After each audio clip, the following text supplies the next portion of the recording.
Hello नमस्कार दोस्तों, आप सभी लोगों का स्वागत करते हैं आपके अपने YouTube चैनल राजेंद्र क्लासेज में। दोस्तों आज की वीडियो के अंदर अपन करने वाले इम्पोर्टेंट पर्सन जो आपके 10th क्लास की बोर्ड की परीक्षा में आने वाले हैं, यानी मैथ के अंदर इम्पोर्टेंट पर्सन। अगर आप जो मैं वीडियो बना रहा हूँ, इन वीडियो को अगर आप देख लेते हो तो मैं गारंटी देता हूँ कि आपकी जो परीक्षा है 29 मार्च को, उस पेपर में आपके ज़्यादातर क्वेश्चन यहाँ से ही आने वाले हैं। तो आप सभी लोगों को वीडियो को देखना है, बिल्कुल भी स्किप आपको नहीं करना है। अगर स्किप करोगे तो आपको कुछ भी समझ में नहीं आएगा। और दोस्तों आपके लिए बहुत ही इम्पोर्टेंट पर्सन यहाँ पर आपके लिए लेके आता हूँ, और जल्दी मैं यहाँ पर प्लेलिस्ट भी बनाने वाला हूँ, जिससे आप एक वीडियो चलाने के बाद में सभी वीडियो आराम से देख सकते हो। ठीक है। और मैथ में काफ़ी ज़्यादा बच्चों को समस्या आती है, उनसे पर्सन नहीं बनते हैं। तो इन वीडियो को देखने के बाद में आप सभी लोगों से पर्सन बनने लगेंगे। तो चलिएगा आज की वीडियो में अपन देखते हैं कि हमारे लिए आज के इस सेशन में कौन कौन से क्वेश्चन इम्पोर्टेंट रहने वाले हैं। तो दोस्तों यहाँ पर सबसे पहले देखिएगा, यहाँ पर आपका प्रश्न है कि एक गोले का व्यास यहाँ पर 14 सेंटीमीटर है, तो उसका वक्र पृष्ठीय क्षेत्रफल क्या होगा। ठीक है, जल्दी से यहाँ पर आपको बता देना है कि इसका वक्र पृष्ठीय क्षेत्रफल क्या होगा। दोस्तों यहाँ पर देखिएगा, यहाँ पर इस प्रकार का एक गोला होता है। ठीक है, ये गोला होता है और इसका एक सेंटर बिंदु होता है। इस सेंटर बिंदु से यहाँ तक की जो परिधि से और यहाँ पर सेंटर तक की जो लंबाई होती है उसको अपन बोलते हैं त्रिज्या, और इसका अगर डबल कर दिया जाए तो इसको अपन बोलते हैं व्यास। इस पूरी लाइन को अपन बोलेंगे व्यास। तो यहाँ पर बोल रहा है कि एक गोले का व्यास कितना है, 14 सेंटीमीटर, यानी कि यहाँ पर इसका दे दिया है 14 सेंटीमीटर। ठीक है, कितना दे दिया है, 14 सेंटीमीटर। आगे बोल रहा है उसका वक्र पृष्ठीय क्षेत्रफल क्या होगा। तो यहाँ पर दोस्तों यहाँ पर ये 14 सेंटीमीटर दे रखा है, यानी व्यास दे रखा है, तो त्रिज्या व्यास की आधी होती है, मतलब 14 का 2 में भाग लगा देंगे तो हमारे पास त्रिज्या निकल के आ जाएगी, यानी 7 दूनी 14। ठीक है, ठीक है, 2 सत्ते यहाँ पर 14, यानी कि त्रिज्या जो होगी वो हमारी होगी 7 सेंटीमीटर। ठीक है दोस्तों, यहाँ तक आप सभी को समझ में आ गया। अब यहाँ पर बोल रहा है कि उसका वक्र पृष्ठीय क्षेत्रफल क्या होगा, 4 पाई आर स्क्वायर। ठीक है, यानी क्या होता है, 4 पाई आर स्क्वायर। ठीक है, ये आपका क्या होता है, वक्र पृष्ठीय क्षेत्रफल।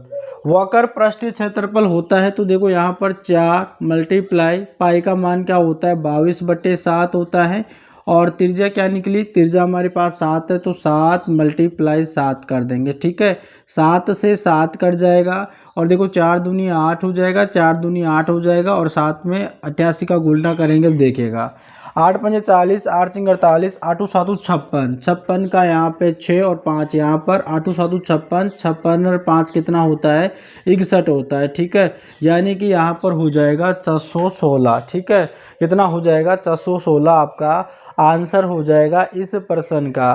तो आपको याद रखना है, जब भी अगर गोले का वक्र पृष्ठीय क्षेत्रफल पूछता है तो उसका क्षेत्रफल होता है पाई, यानी 4 पाई आर स्क्वायर। ठीक है, 4 पाई आर स्क्वायर। अब दोस्तों यहाँ पर देखिएगा, ऐसा नहीं है कि यहाँ पर आपसे इसका वक्र पृष्ठीय क्षेत्रफल ही पूछे, इसका आयतन भी पूछ सकता है। तो जितने भी इसके गोले के और घनाभ हो गया, घन हो गया है, शंकु हो गया, बेलन हो गया, इन सभी के आपको फॉर्मूले याद करके जाना है। और इसके वक्र पृष्ठीय क्षेत्रफल होते, इनके संपूर्ण पृष्ठीय क्षेत्रफल होता, आयतन होता है, तो वो सारे के सारे फॉर्मूले आपको याद करके जाना है। इनमें से आपका एक ना एक क्वेश्चन जरूर आएगा। ठीक है, चलिएगा अब चलते हैं हमारे अगले क्वेश्चन पे। जिन्होंने भाई वीडियो को लाइक नहीं किया है, वीडियो को लाइक कर देना, और जिन्होंने चैनल को सब्सक्राइब नहीं करके रखा, चैनल को सब्सक्राइब करके रख लेना, क्योंकि आपके लिए इसी प्रकार के इम्पोर्टेंट पर्सन आते रहेंगे और हम लाते रहेंगे। और आपके जैसे आप चैनल को सब्सक्राइब कर लोगे ना, तो आपके पास में वीडियो का नोटिफिकेशन जाएगा। अगला क्वेश्चन है, किसी श्रेणी, ठीक है, यहाँ पर आपके लिए इम्पोर्टेंट पर्सन लिख के रख रखे हैं, यानी किसी श्रेणी, ठीक है, किसी श्रेणी, यहाँ पर दे रखा है किसी श्रेणी का nवा पद 2n+1 है, तो इस श्रेणी का 10वां पद होगा, यानी 10वां पद होगा। ये क्वेश्चन आ गया। ठीक है, क्या दे रखा है दोस्तों, यहाँ पर देखिएगा, किसी श्रेणी का nवां पद जो दे रखा है वो 2n+1 है। ठीक है, किसी श्रेणी का nवां पद, तो उस श्रेणी का 10वां पद यहाँ पर आपसे पूछ रहा है, यानी आपको जो A10 आपसे यहाँ पर पूछ रहा है। ठीक है, तो यहाँ पर दे रखा है दोस्तों, यहाँ पर देखिएगा 2n+1 और n क्या है यहाँ पर 10, तो 2 गुणा 10 प्लस 1। ठीक है, ठीक है, तो इसका गुणा करेंगे, यहाँ पर 20 हो जाएगा प्लस यहाँ पर 1 हो जाएगा। ठीक है, 20 रे कितना होता है 21, तो यहाँ पर आपका क्या आंसर होगा 21 हो जाएगा। ठीक है, अगर nवां पद पूछ रहा है यहाँ पर किसी श्रेणी का nवां पद, तो 2n+1 है, तो इस श्रेणी का 10वां पद क्या होगा, 10वां पद यहाँ पर पहले से दे रखा है और यहाँ पर दे रखा है 2n+1, 2 गुणा 10 की n की वैल्यू दे रखा है 10, तो 10 रख दिया प्लस 1, तो 2 का गुणा 10 में कर देंगे तो 20 आ जाएगा, प्लस 1 कर देंगे तो यहाँ पर कितना हो जाएगा 21 हो जाएगा। ठीक है, ये आपका आंसर होगा। चलिएगा अगले क्वेश्चन पे चलते हैं।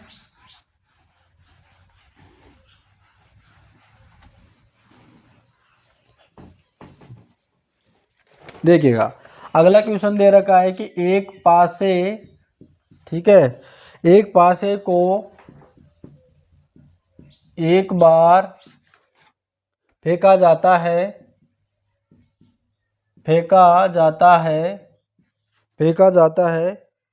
तो एक विषम संख्या आने की प्रायिकता, यानी आने की प्रायिकता होगी। ठीक है, आने की प्रायिकता यहाँ पे पूछ रहा है। क्वेश्चन क्या है यहाँ पर देखिएगा कि एक पासे को एक बार फेंका जाता है तो एक विषम संख्या आने की प्रायिकता।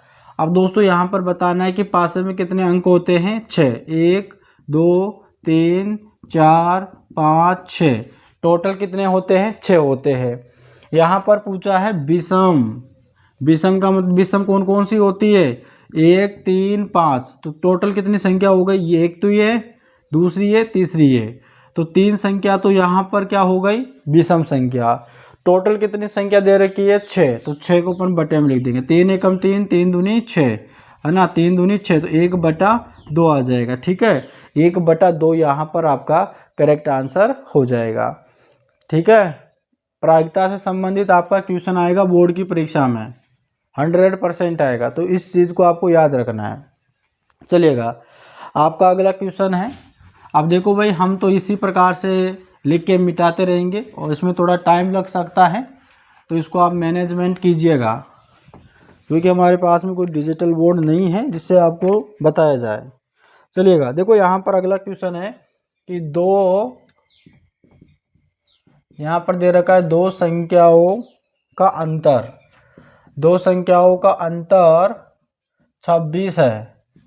ठीक है, 26 है और एक संख्या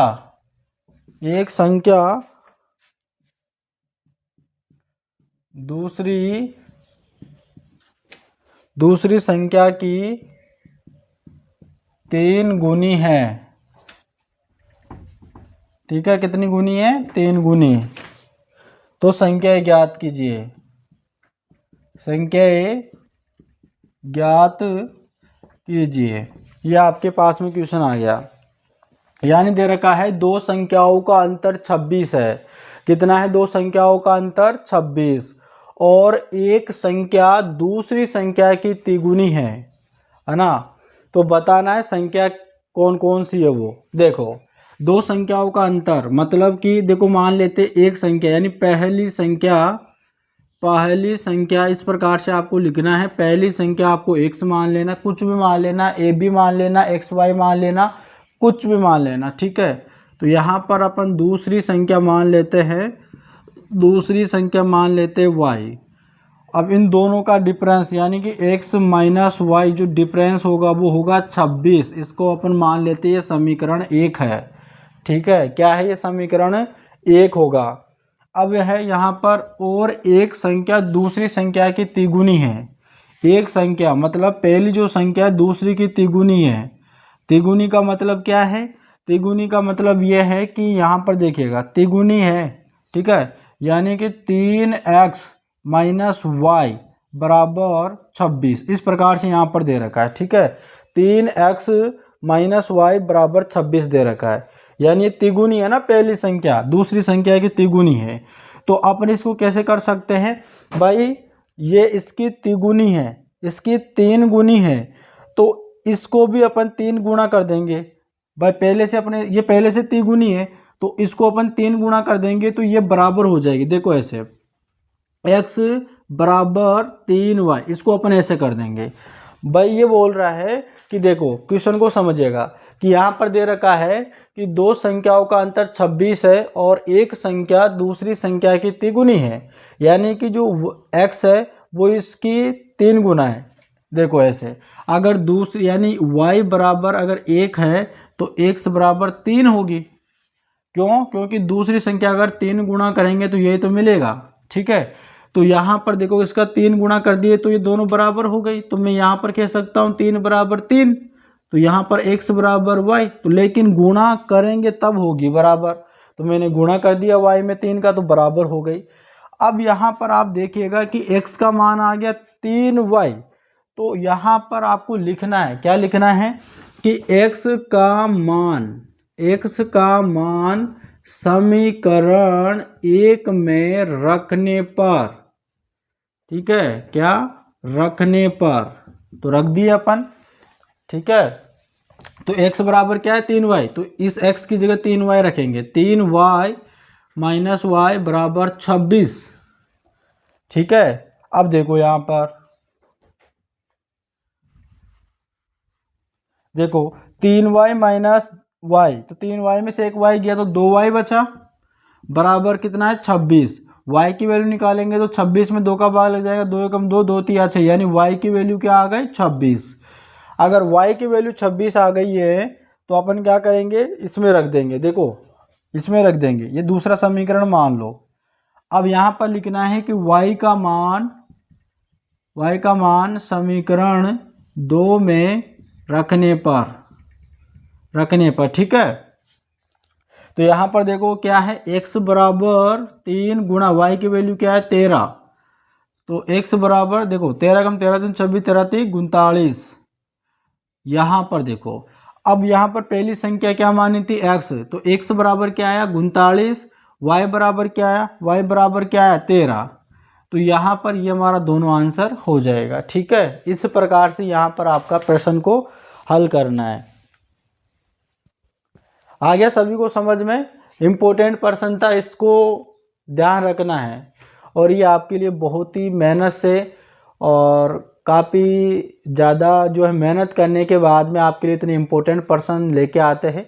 इन प्रश्नों को आपको इग्नोर नहीं करना है, बहुत ही इम्पोर्टेंट ये प्रश्न है और काफ़ी ज़्यादा इसकी हेल्प होगी आपको बोर्ड की परीक्षा में। तो इन पर विशेष तौर पर ध्यान देना है, आपको इग्नोर नहीं करना है ना। जब प्रश्न आ जाएंगे फिर बाद में आप देखोगे कि काश अगर हम यहाँ से पढ़ लेते तो आज हमारा पेपर अच्छा गया होता और हमारे अच्छे नंबर मिले होते।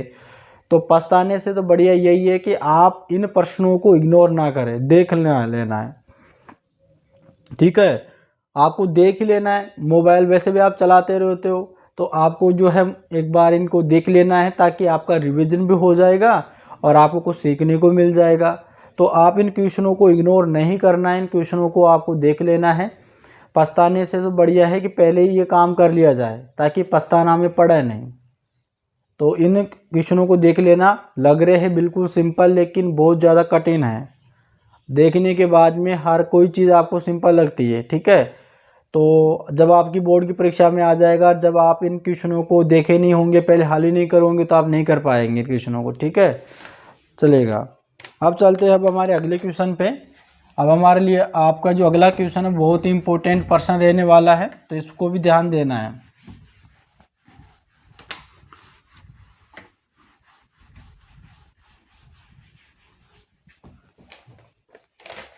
चलेगा।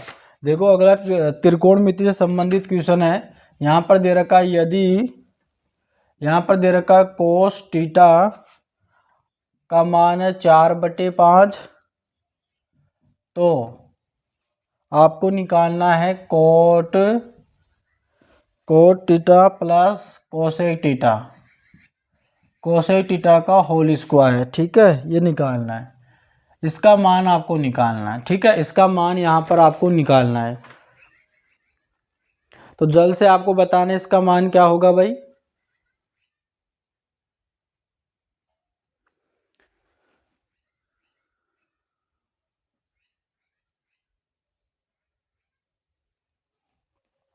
देखो यहाँ पर कोस थीटा का मान पहले ही दे दिया है। कोस थीटा का मान कितना है, 4/5 दे रखा है।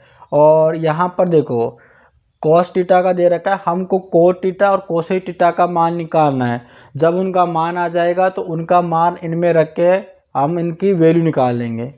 तो सबसे पहले आपको एक चीज़ याद रखना है कि जो साइन थीटा होता है उसको अपन बोलते हैं रूट के अंदर 1 माइनस कोस थीटा। क्या बोलते हैं, 1 माइनस कोस थीटा रूट के अंदर। अगर इसको हल कर लेते तो हमको साइन थीटा का मान मिल जाएगा। ठीक है, तो देखिएगा और इसका हल करते हैं रूट के अंदर 1 माइनस और कोस थीटा का मान दे रखा है 4/5। ठीक है, 4/5 दे रखा है।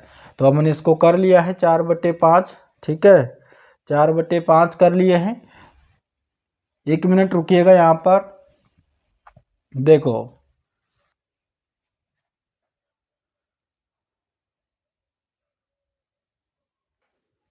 भाई यहाँ पर ध्यान देना, यहाँ पर साइन स्क्वायर थीटा है। ठीक है, साइन स्क्वायर थीटा बराबर रूट के अंदर 1 माइनस कोस स्क्वायर थीटा, इसको आपको ध्यान देना। ठीक है, साइन स्क्वायर थीटा बराबर रूट के अंदर 1 माइनस कोस स्क्वायर थीटा।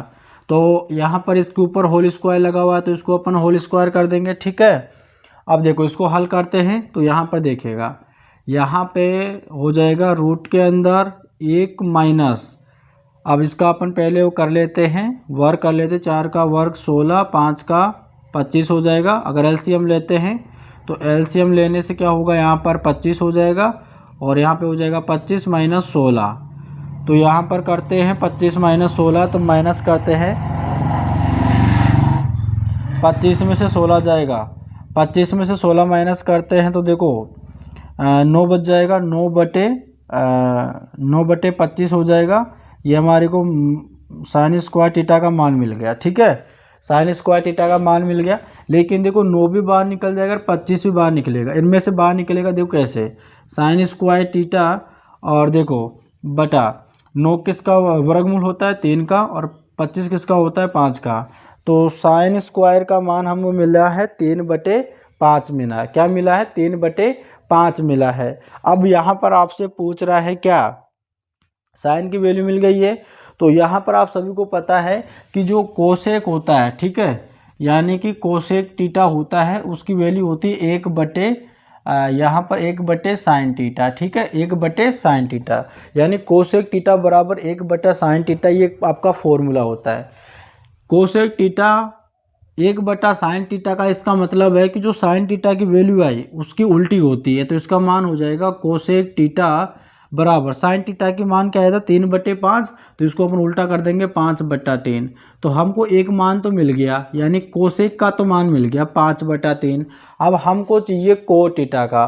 तो कोट थीटा का हमको कैसे मिलेगा, देखो कोट थीटा का फॉर्मूला होता है कोस थीटा बटे साइन थीटा। ठीक है, यानी जो कोट थीटा दे रखा है ना, इसका मान देखो, इसका फॉर्मूला होता है कोट थीटा बराबर यानी कोस थीटा बटे साइन थीटा। ठीक है, साइन थीटा इसका ही फॉर्मूला होता है। तो कोट थीटा का मान भी मिल जाएगा, कोट थीटा बराबर कोस, देखो कोस का मान क्या है 4/5 दे रखा है, और इसका बटे साइन थीटा का वैल्यू क्या निकाली आपने, 3/5। ठीक है, 3/5। जब इसको पलटेंगे तो 4/5 और ये पलट जाएगा ऊपर 5/3, तो 5 से 5 कट जाएगा। तो यहाँ पर कोट थीटा का मान आ गया 4/3 आ गया। ठीक है, 4/3 आ गया। यहाँ तक सभी को समझ में आ गया। अब यहाँ पर देखिएगा, मैं यहाँ पर समझा देता हूँ बाकी को जो शेष बचा है। देखो अब इसकी वैल्यू निकालना है हमको, यानी कि देखो, यानी कि कोट यहाँ पर देखो कोट थीटा प्लस यहाँ पर दे रखा है कोसेक थीटा का होल स्क्वायर, ये दे रखा है ना, ये दे रखा है। अब आपको करना है क्या, देखो कोट थीटा का मान क्या निकाला आपने 4/3, तो 4/3 हो जाएगा प्लस कोसेक थीटा, यानी कोसेक थीटा का मान आपने क्या निकाला 5/3, 5/3। अब इनका जो है सबका होल स्क्वायर है इस प्रकार से।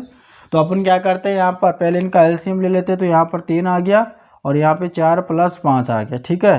तो यहाँ पर करते हैं इनका होल स्क्वायर, 4 + 5 9/3 का होल स्क्वायर। 9 का वर्ग कितना होता है, 9 का वर्ग यहाँ पे 27 हो जाएगा, सॉरी 81 हो जाएगा, कितना हो जाएगा 81, और 3 का कितना होता है 9, और काट लेंगे फिर यहाँ पे 9 नामे 81, यानी 9 यहाँ पर आपका करेक्ट आंसर हो जाएगा, ठीक है, 9 आपका करेक्ट आंसर हो जाएगा।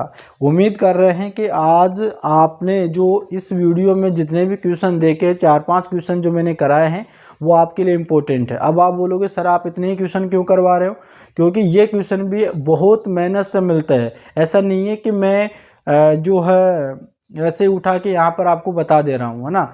काफ़ी ज़्यादा मेहनत करने के बाद में, काफ़ी ज़्यादा क्वेश्चनों को देखने के बाद मुझे जो इम्पोर्टेंट लगता है कि क्वेश्चन आने के चांस है, प्रीवियस ईयर्स के क्वेश्चनों को देखता हूँ मैं, एनसीईआरटी में से देखता हूँ, उनमें से देख के जो मुझे इम्पोर्टेंट लगता है उन इम्पोर्टेंट प्रश्नों को यहाँ पर हल करवाता हूँ, ठीक है। तो इन क्वेश्चनों को आपको देख लेना है, समझ लेना है और पढ़ के जाना है, ठीक है। तो मिलते हैं नेक्स्ट वीडियो में, तब तक के लिए धन्यवाद दोस्तों। जय हिंद, जय भारत।